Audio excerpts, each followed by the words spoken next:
तो एक बार फिर से जेकेएसएसबी टॉप 20 क्वेश्चंस वाली सीरीज जो हम स्टार्ट कर चुके थे कंटिन्यू करने जा रहे हैं। डे 18 आज रहने वाला है और एक बार फिर से पैटर्न वही स्टार्टिंग वाला स्टार्ट कर दिया है कि 20 क्वेश्चंस तो रहेंगे। जैसे वीएलडब्ल्यू का सिलेबस था कि हर एक टॉपिक से क्वेश्चन आएगा, चाहे वो इंडियन हिस्ट्री हो, इंडियन पॉलिटी हो, या सेंट्रली स्पॉन्सर्ड स्कीम्स हो, या जम्मू कश्मीर का पोर्शन होगा, या करंट अफेयर्स हो जाएंगे। इस तरह के सभी टॉपिक्स को ऐड करा गया है। इकोनॉमी हो गया, जितने भी टॉपिक्स आपके सामने सिलेबस में मेंशन, सो दैट आप किसी भी एग्जाम की तैयारी कर रहे हो आपकी क्वेश्चन सीरीज काम आ जाए। तो आज का फर्स्ट क्वेश्चन आपके सामने स्क्रीन में चल रहा है। यहाँ पर कहा गया है बांग्लादेश बांग्लादेश बोल रहा हूँ मैं, Bangladesh does not share its border with which Indian state. Bangladesh की बात करेंगे, वो इंडिया की कौन सी स्टेट से बॉर्डर शेयर नहीं करता है। ऑप्शन में असम है, त्रिपुरा है, झारखंड है, मेघालय है।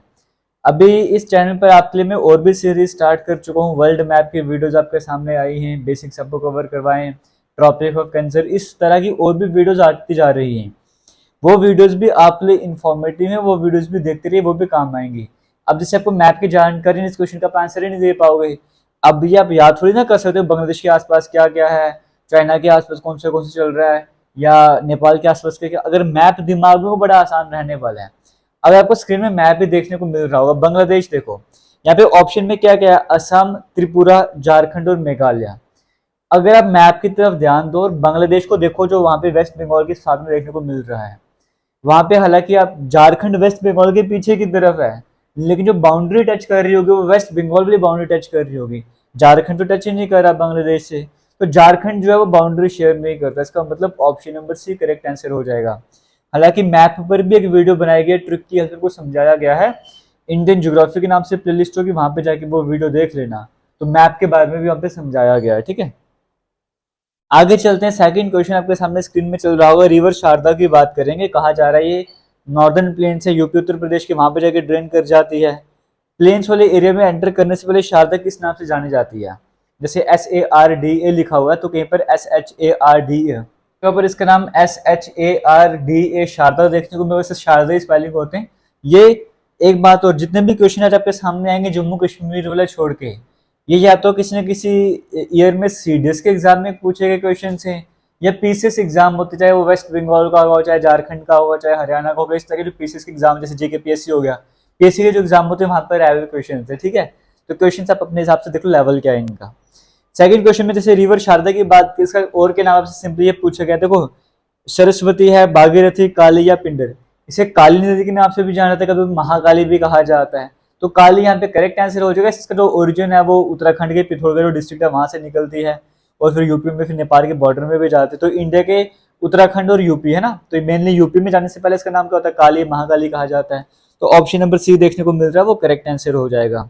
क्वेश्चन नंबर 3 की बात करेंगे। Which state of India experiences the maximum annual variation of rainfall. अब क्वेश्चन जल्दी से पढ़ोगे, ये PCS एग्जाम में आया क्वेश्चन है, PSC एग्जाम में आया क्वेश्चन है। तो मैक्सिमम रेनफॉल कहां पर हो रही है। ऑप्शन में मेघालय, केरल, राजस्थान, वेस्ट बंगाल।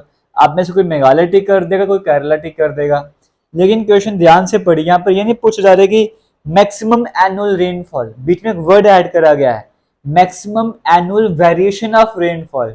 वो स्टेट जहां पे एक साल में मैक्सिमम वेरिएशन देखने को मिलती है रेनफॉल की। वैसे तो पूरे इंडिया की बात करें, कहीं पर आप देखोगे कि 150 सेंटीमीटर के आसपास बारिश हो रही है, कहीं पे 60 सेंटीमीटर ही पड़ रही है।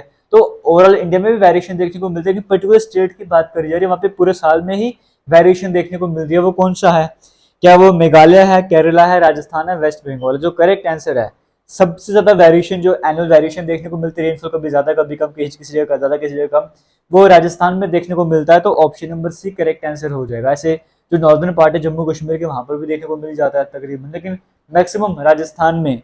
तो ऑप्शन नंबर सी यहाँ पर करेक्ट आंसर हो जाएगा। तो क्वेश्चन ध्यान से समझेगा। ये मेघालय, ये मत सोचा कि एनुअल यहाँ पे रेनफॉल की बात की तो मेघालय वहां पे केरला में चले जाओगे। क्वेश्चन नंबर 4 आपके सामने स्क्रीन में चल रहा है। Which among the following is the deepest port of India. जो ऑप्शंस दिए गए इनमें से डीपेस्ट पोर्ट कौन सा है इंडिया का। Mundra port, Krishnapatnam port, Chennai port, या फिर MNPT पोर्ट।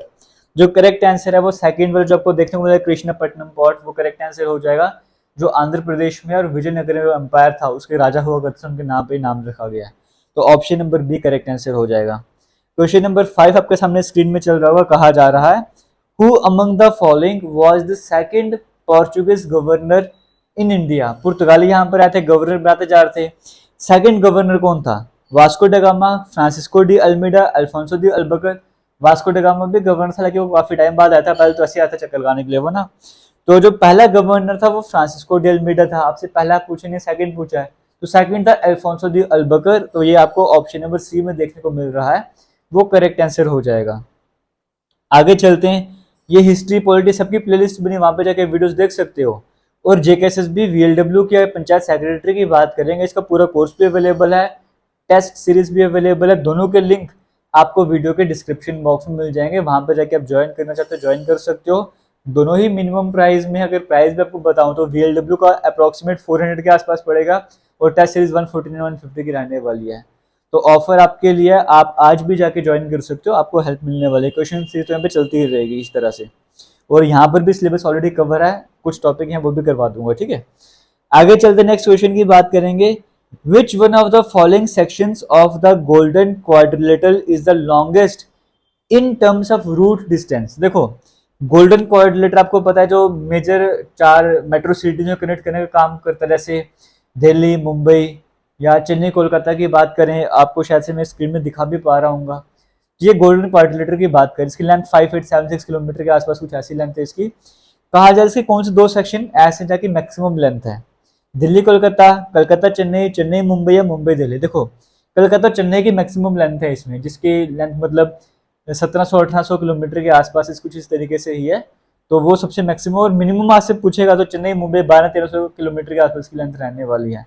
तो मैक्सिमम है कलकत्ता चेन्नई की, मिनिमम है चेन्नई मुंबई की, दोनों आपको पता होना चाहिए। ये सारे एग्जाम में आए हुए क्वेश्चन है, तो आप समझ सकते हो क्वेश्चन की वैल्यू कितनी इंपॉर्टेंट है। हालांकि बेसिक लेवल एग्जाम में अच्छे खासे जो एग्जाम होते हैं, जैसे सीडीएस का हो गया, अगर मैं बात करूं पीएससी एग्जाम होते हैं, वहां पर आए हुए क्वेश्चन हैं, तो क्वेश्चन अच्छे लेवल के हैं, बट आपको आने भी चाहिए।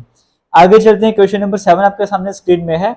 The resolution of removing the vice president of India can be moved in the. अगर आपको वाइस प्रेसिडेंट को मूव करना है तो उसका रिजोल्यूशन कहां पर ले जाना पड़ेगा? लोकसभा में, या किसी भी जगह, लोकसभा राज्यसभा कहीं पर भी लेके जा सकते हो, या पार्लियामेंट की ज्वाइंट सीटिंग होगी तब ये सब हो सकता है, सिर्फ राज्यसभा में। तो आपको पता है जो वाइस प्रेसिडेंट है वो एक तरह से चेयरमैन भी कहते हो होते हैं राज्यसभा के, तो अगर राज्यसभा के तो राज्यसभा भी लेकर जाएंगे, लोकसभा में क्यों लेकर जाएंगे? यहाँ पे option number D Rajya Sabha alone वो करेक्ट आंसर हो जाएगा। क्वेश्चन नंबर 8 भी आपके सामने स्क्रीन में चल रहा होगा। What is the startup India stand up India campaign associated with. ये जो कैंपेन है startup India stand up India, ये किससे जुड़ा हुआ है? स्पोर्ट्स से, या scientific research, empowerment of women, या इंटरप्रेन्योरशिप। देखो ये startup India stand up India की बात करें, जो भी माइनॉरिटीज SC/ST कैटेगरी वगैरह वुमेन की बात करें, इन्हें कहा कि आप अपना बिजनेस स्टार्ट करो, आपको लोन प्रोवाइड करेंगे, फाइनेंशियली हेल्प करेंगे, तो इस पर्पज से बनाया गया था। तो यानी कि इंटरप्रेन्योरशिप से रिलेटेड है। Option number D correct answer हो जाएगा। क्वेश्चन नंबर 9 भी आपके सामने स्क्रीन में चल रहा होगा। वीडियो को अभी तक शेयर नहीं करा है, शेयर कर लो। पुराने सभी वीडियोस जेकेएसएसबी एग्जाम क्वेश्चंस के नाम से प्लेलिस्ट है, वहां पर ऐड करिए, सीक्वेंस में है, वहां पर जाके आप देख सकते हो। Indian satellite series which is being used for telecommunication system. India की जो सैटेलाइट वो सीरीज जो कि टेलीकम्युनिकेशन सिस्टम में यूज करेगी वो कौन सी है? देखो रोहिणी है, IRS, INSAT, INSAT, option number D Indian satellite, वो यहाँ पर करेक्ट आंसर हो जाएगा ना। इनसेट जैसे ये 1980-1990 के बीच में जो टाइम पीरियड था जब ये लॉन्च वगैरह करी गई थी, तो ये ऑप्शन नंबर डी यहाँ पर जो करेक्ट आंसर हो जाएगा। क्वेश्चन नंबर 10 भी आपके सामने स्क्रीन में चल रहा है। मुस्लिम सेंट पीर रोशन शाह वाले, जब आप गुम्मट वाले साइड में जाते हो तो आपको वहां पे देखने को मिलता है मुस्लिम सेंट पीर रोशन शाह वाले फ्रॉम अरब, जो अरब से तुमने जम्मू में विजिट करा था, तो तब कौन सी डायनेस्टी हुआ करती थी? इतना शांतिपूर्ण माहौल यहाँ पे कहा था बना दिया था। आज अगर आप गुम्मट वाले साइड में जाओगे तो वहां पे इनका स्थान भी देखने को मिलेगा। तो ये कौन सी डायनेस्टी के टाइम पर आए थे? दर डायनेस्टी, देव डायनेस्टी, डोगरा डायनेस्टी। तो दर डायनेस्टी के टाइम पीरियड पर आए थे, बाघ डायनेस्टी तो बाद में आई थी, तो दर डायनेस्टी के टाइम पीरियड पर आए थे। Option number A correct answer हो जाएगा। आगे चलते हैं। Which one of the following taxes is included in the GST. GST में कौन सा टैक्स इंक्लूड करा गया था?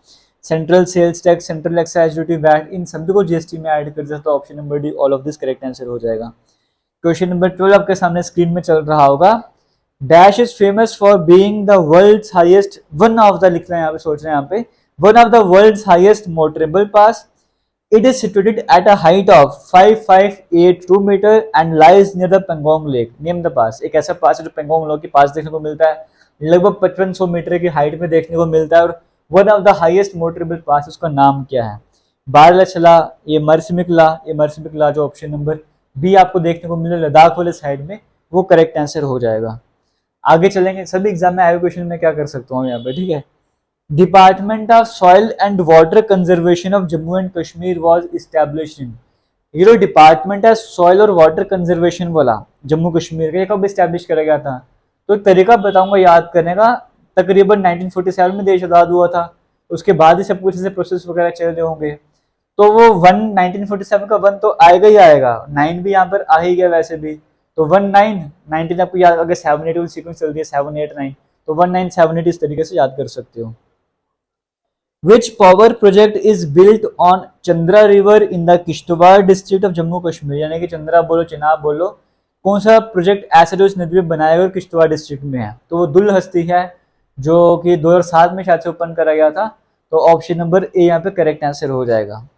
क्वेश्चन 15 आपके सामने स्क्रीन में चल रहा है, राजा आलम सिंह की बात करेंगे। इन्होंने एक फोर्ट को कंप्लीट करा था, कंस्ट्रक्शन आगे किसी और ने स्टार्ट करी थी, बट इन्होंने कंप्लीट करवाया था 1802 AD में। ये आज के टाइम पे प्रोटेक्टेड एरिया है, ESI के कंट्रोल में है। तो बताइए इस फोर्ट का नाम क्या है? अगर आप थोड़ा सा हिस्ट्री पढ़ा है तो आपको पता होगा। हम यहाँ पर बात करें अखनूर फोर्ट की, ऑप्शन नंबर सी यहाँ पे करेक्ट आंसर हो जाएगा। क्वेश्चन नंबर 16 आपके सामने स्क्रीन में चल रहा है। According to Jammu and Kashmir reorganisation act 2019, Jammu Kashmir reorganisation act 2019 की बात करेंगे। लेजिस्लेटिव असेंबली जम्मू कश्मीर की होगी, बिल्कुल होगी, लेकिन उसमें क्या होगा? क्या उसमें स्पीकर होंगे या चेयरमैन होंगे या डिप्टी स्पीकर होंगे, या स्पीकर भी होंगे डिप्टी स्पीकर भी होंगे? तो ऑप्शन नंबर डी ऑब्वियसली पता है, स्पीकर डिप्टी, जैसे लोकसभा में स्पीकर तो डिप्टी स्पीकर, वैसे ही यहाँ पे लेजिस्लेटिव असेंबली होती है, वहाँ पे स्पीकर डिप्टी स्पीकर दोनों होते हैं। तो option number D both A and C correct answer हो जाएगा। Which of the following styles of printing belongs to Maharashtra? चार ऑप्शन दिए कि कौन सी प्रिंटिंग स्टाइल जो है महाराष्ट्र को बिलोंग करता है, तो वर्ली ऑप्शन नंबर डी देखने को मिल रहा है, वो करेक्ट आंसर हो जाएगा। क्वेश्चन नंबर 18 आपके सामने स्क्रीन में आ रहा है। Dash brought a revolution in the art world of Jammu Kashmir, Jammu Kashmir में जो आर्ट के फील्ड में सबसे ज्यादा काम करा, जैसे क्राफ्ट इंडस्ट्री, कारपेंट इंडस्ट्री, क्या क्या यहाँ जम्मू कश्मीर में लाया गया था? ये किसके टाइम पीरियड पर हुआ था? अकबर, अवंती वर्मन, जैनुल अब्दीन, या इनमें से कोई भी? तो जैनुल अब्दीन के टाइम पीरियड पर हुआ, option number C correct answer हो जाएगा। आज के 19th यानी कि सेकंड लास्ट क्वेश्चन की बात करेंगे। विच of the following states of India has the highest number of male children? कौन सी स्टेट इंडिया की ऐसी है जिसमें मेल चिल्ड्रन ज्यादा हैं पर 100, मतलब 100 का सर्वे लिया गया, तो 100 के सर्वे में पर 100 गर्ल चिल्ड्रन, लड़की 100 लड़के कंपैरिजन करा गया तो लड़के ज्यादा थे, और एज लिमिट यहाँ पे रखी थी 0 से लेकर 6 ईयर तक की, मतलब लड़के ज्यादा लड़के कम, छोटे बच्चों में भी। ऐसा 2011 के सेंसस के अकॉर्डिंग कौन से स्टेट में ऐसा था? बिहार, पंजाब, हरियाणा, वेस्ट बंगाल। तो हरियाणा में ऐसा था कि छोटे बच्चे 0 से 6 साल की उम्र की बात करेंगे, उसमें भी लड़के ज्यादा से लड़कियां कम थी। ये option number C correct answer हो जाएगा। आज के लास्ट क्वेश्चन की बात करेंगे। What is the maximum amount that can be deposited in a year in an account under the Sukanya Samriddhi Yojana? तो सुकन्या समृद्धि योजना की बात करेंगे, इसमें एक साल में मैक्सिमम कितना अमाउंट कर सकते हो सबमिट? आपको मैंने पहले भी स्कीम के बारे में बताया होगा कि जैसे 0 से लेकर 10 ईयर तक की बात करेंगे, आप तभी ये खाता खुलवा सकते हो। कम से कम 0, मतलब जैसे बच्चे का जन्म होता है और 10 साल तक का टाइम दिया जाता है, मिनिमम एक साल में 250 रुपये जमा करवा सकते हो, मैक्सिमम 1.5 लाख तक की लिमिट होती है। तो 1.5 लाख आपको ऑप्शन नंबर सी डी जिसमें भी देखने को मिल रहा था वो करेक्ट आंसर हो जाएगा। और बाकी आपको मैंने बताया इसके बारे में कि पहले भी कितनी बार डिस्कस करो, ऑलरेडी लड़कियों के लिए स्कीम वगैरह रहती है, इस तरीके से एक फैमिली में 2 बच्चों पर ये इंप्लीमेंट हो सकती है। तो इस तरह से आज के टॉप 20 क्वेश्चन जो थे वो कंप्लीट हो गया हूँ। उम्मीद करता हूँ क्वेश्चन अच्छे लगेंगे। फिर भी किसी तरह का डाउट होगा आप कमेंट सेक्शन में कमेंट करके बता सकते हो। और बाकी आपको मैंने पहले ही बता दिया लगता है कि प्लेलिस्ट बनी है, वहाँ पे जाकर वीडियोस को देख सकते हो। और वीडियो अच्छी लगी तो वीडियो को शेयर जरूर कीजिएगा। आपकी तरफ से रिस्पॉन्स थोड़ा सा कम हो जाता है, इसलिए थोड़ी सी ब्रेक लगानी पड़ती है। आपकी तरफ से रिस्पॉन्स मिलता जाएगा, डेली बेसिस पर वीडियोस आती जाएंगी। और आज के टाइम पर ऐसा भी हो रहा है कि क्वेश्चन सीरीज को छोड़कर एक्स्ट्रा वीडियोस भी आपके सामने ला रहा हूँ जो कि अपनी इन्फॉर्मेटिव रहने वाली हैं। बाद में कोई एग्जाम स्टार्ट हो जाएंगे, आपको टाइम नहीं मिलने वाला है, इसलिए आज के टाइम पर जो भी इंपॉर्टेंट टॉपिक अपने उसमें मैं छोटी छोटी वीडियोस 10 सेकंड 10 मिनट की 12 मिनट की वीडियोस बना के अपलोड करता जा रहा हूँ। वो भी देखिए, वो भी अपने मोस्ट इंपॉर्टेंट रहने जा रहे हैं। वहां से एग्जाम में क्वेश्चन बनते हैं। जैसे अभी वर्ल्ड मैप करवाया, चंद्रयान 3 पर क्वेश्चन सीरीज आपको करवाई थी, समझ गए। ये टॉपिक ऑफ कंसेप्ट के इंपॉर्टेंट फैक्ट्स आपको करवाए थे। आप खुद देखो एग्जाम में बैठोगे जब आपको कितने सारे क्वेश्चन इन्हीं टॉपिक से देखने को मिलेंगे। तो मैं स्पेसिफिक वही टॉपिक उठा रहा हूँ जैसे एग्जाम में क्वेश्चन बनते हैं, इसीलिए वीडियोस को देखते जाइए।